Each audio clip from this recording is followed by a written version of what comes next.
Assalamualaikum warahmatullahi wabarakatuh. Di dalam video kali ini saya akan menjelaskan mengenai garis besar tentang materi dari NLP atau Natural Language Processing. Oke, langsung saja kita tampilkan PPT-nya. Nah, NLP sendiri itu diampu oleh Ibu Ana Salisatu Nikmah, Eskom Mkom. Selanjutnya, sebelum memulai penjelasan, di sini saya akan memperkenalkan diri terlebih dahulu. Nama saya Lili Nur Indah Sari dengan NIM 200631100053 dari kelas 5AB Pendidikan Informatika. Oke, untuk pokok bahasan dalam video kali ini, yang pertama ada pengertian NLP, yang kedua NLP area, yang ketiga ada terminologi NLP, yang keempat ada information retrieval, yang kelima ada morphological analysis, yang keenam ada stemming dan lemmatization, dan yang terakhir ada contoh aplikasi NLP. Oke, langsung ke pokok pembahasan yang pertama, yaitu pengertian NLP. Sebenarnya apa sih NLP itu?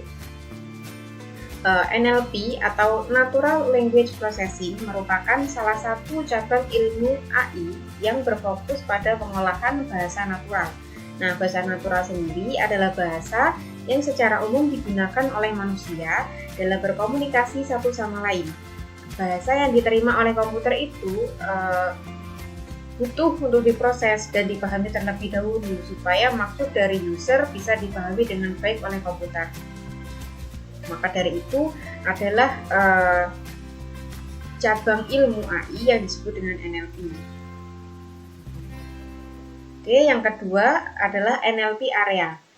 Menurut Pustejovsky dan Stapp tahun 2012, ada beberapa area utama penelitian pada field NLP, diantaranya yang pertama Question Answering System atau QAS, yaitu kemampuan komputer untuk menjawab pertanyaan yang diberikan oleh user.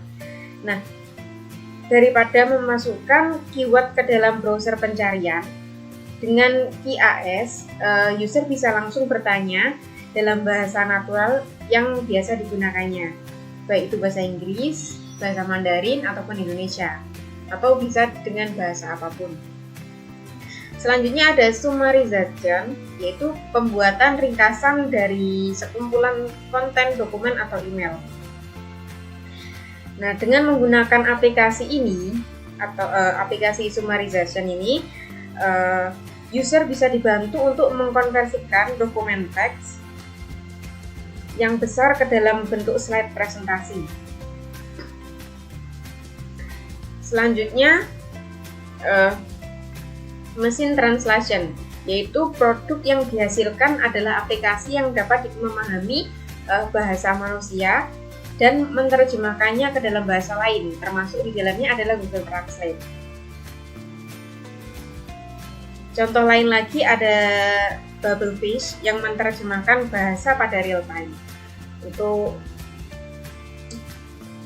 selanjutnya ada Speech Recognition, yaitu field yang merupakan cabang ilmu NLP yang cukup sulit, yaitu model yang digunakan untuk telepon atau komputer dalam mengenal bahasa yang diucapkan. Bahasa yang sering digunakan adalah pertanyaan dan perintah. Dan yang terakhir ada Document Classification. Aplikasi ini merupakan area penelitian NLP yang paling sukses. Nah, pekerjaan yang dilakukan oleh Document Classification adalah menentukan di mana tempat terbaik dokumen yang baru diinputkan ke dalam sistem. Hal ini sangat berguna pada aplikasi spam filtering, news article classification, dan movie review. Oke, untuk pokok bahasan yang selanjutnya adalah terminologi NLP. Nah, aspek-aspek pada teori pemahaman mengenai natural language, yaitu yang pertama ada sintaks.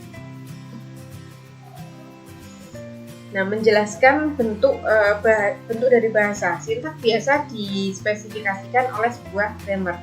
Natural language jauh lebih formal, jauh lebih daripada formal language yang digunakan untuk logika, kecerdasan buatan, dan program komputer.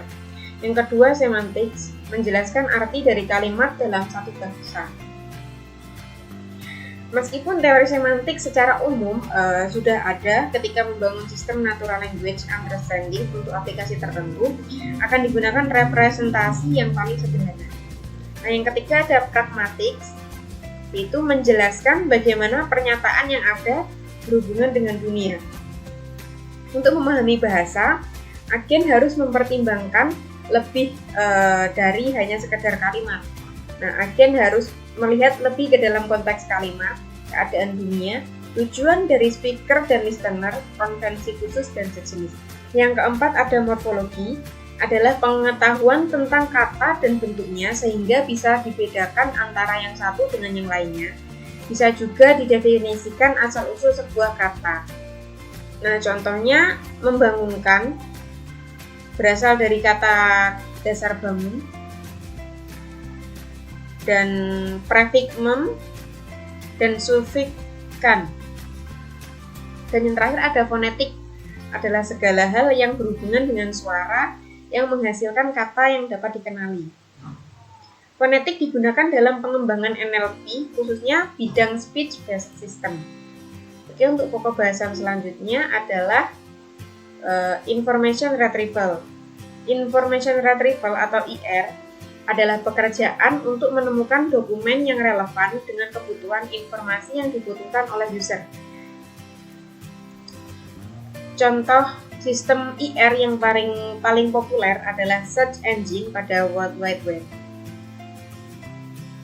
Pokok bahasannya selanjutnya yaitu morphological analysis. Proses di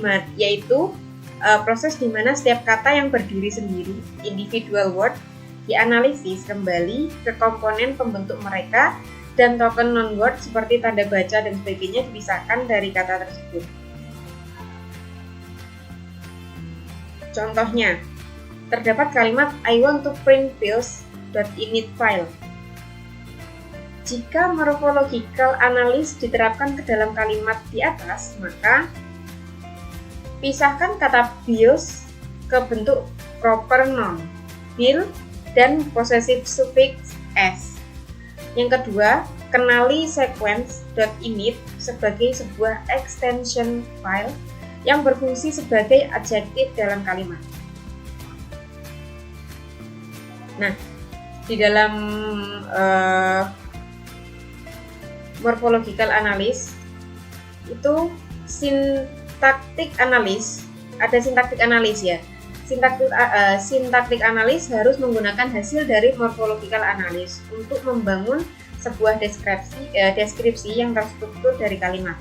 Hasil dari proses ini adalah yang sering disebut dengan parsing. Hampir semua sistem yang digunakan oleh syntactic processing memiliki dua komponen utama, yaitu yang pertama representasi yang deklaratif, yang disebut juga dengan grammar. Dan yang kedua ada prosedur yang disebut juga sebagai parser. Cara yang paling umum digunakan untuk merepresentasikan grammar adalah dengan sekumpulan production rule. Nah, rule yang paling pertama bisa diterjemahkan sebagai sebuah sentence terdiri dari sebuah noun phrase diikuti oleh verb phrase. Nah, garis vertikal adalah OR, sedangkan E mewakili string kosong. Sedangkan proses parsing menggunakan aturan-aturan yang ada pada grammar. Kemudian membandingkannya dengan kalimat yang diinputkan. Struktur yang paling sederhana dalam melakukan parsing adalah parse tree. Di sini ada contoh dari morphological analysis yaitu terdapat grammar sebagai berikut: S, NP, VP, VP, PNP, NP, name, NP, art, N, name, John, P8, art, the, and apple. Nah, dari grammar ini, maka parse tree untuk kalimat John, the apple akan menjadi seperti gambar ini. Yang pertama S itu NP dan VP. Nah, NP sendiri ada name dan name sendiri ada John. Untuk VP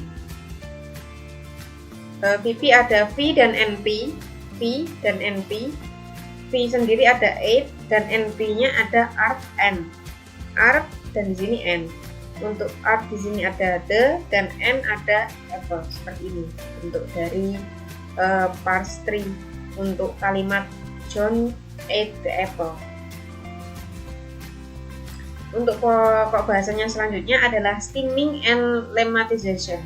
Stemming merupakan sebuah proses yang bertujuan untuk mereduksi jumlah variasi dalam representasi dari sebuah kata oleh Kowalski tahun 2011. Nah, secara umum, algoritma stemming mengerjakan transformasi dari sebuah kata menjadi sebuah standar representasi morfologi yang biasa dikenal sebagai stem. Contohnya, compute adalah stem dari computable, computability, computation, computational, compute, computed, computing, compute, computerized. Nah, sedangkan lemmatization menurut Ingersoll DKK, lemmatization adalah sebuah proses untuk menemukan bentuk dasar dari sebuah kata. Lemma adalah bentuk dasar dari sebuah kata yang memiliki arti tertentu berdasar pada kamus. Contohnya, inputnya the boys cars are different color. Transformationnya M is a bee. Transformationnya car menjadi cars, menjadi cars a car. Hasilnya the boy car di different color. Nah, untuk bahasan yang terakhir yaitu contoh aplikasi NLP. Penelitian yang dikerjakan oleh Suhartono Kristiandi dan Rolando tahun 2013 adalah merancang sebuah algoritma lemmatization untuk bahasa Indonesia. Nah, algoritma ini dibuat untuk menambahkan fungsionalitas pada algoritma stemming yang sudah pernah dikerjakan sebelumnya, yaitu Enhanced Config Stripping Stemmer atau ECS yang dikerjakan pada tahun 2009. Nah, selain aplikasi yang telah saya jelaskan tadi, aplikasi NLP yang lainnya adalah seperti penerjemah bahasa, chatting dengan komputer, meringkas satu bacaan yang panjang, pengecekan grammar, dan lain sebagainya.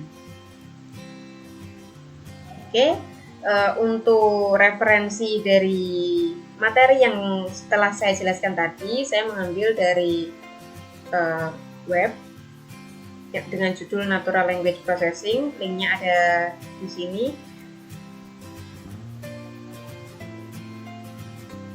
Oke, mungkin itu saja materi yang bisa saya sampaikan. Jika ada kurang lebihnya, saya mohon maaf. Sekian, terima kasih. Wassalamualaikum warahmatullahi wabarakatuh.